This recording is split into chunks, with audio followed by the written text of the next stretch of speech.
పవన్ కళ్యాణ్ గారు ఆరోగ్యంలో డబ్బులు అడిగినా ఏ నియోజకవర్గం నుంచి దగ్గర ఎంత కష్టపడ్డారో దానికోసం ఆయన ఆరోగ్యం కూడా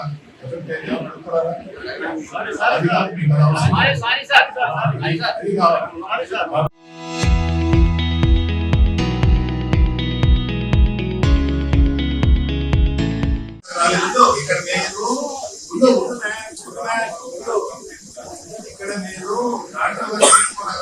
మాట్లాడదాం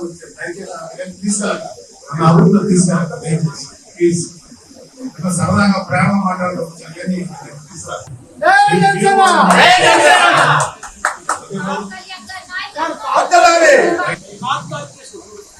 మీరు ఇంతమంది మాట్లాడుతున్నారు పవన్ కళ్యాణ్ గారి హెల్త్ లో ఒక్కడైనా మాట్లాడారు కూడా తెలుసుందా మీకు కొంచెమన్నా పవన్ కళ్యాణ్ గారి ఆరోగ్యంలో డబ్బులు అడిగారా నియోజకవర్గం నుంచి ఎంత కష్టపడ్డారో దానికోసం ఆయన ఆరోగ్యం కూడా అది కాదు మీకు అది కావాలి కాబట్టి మీరు చెప్తున్నాం పవన్ కళ్యాణ్ ఆరోగ్యంగా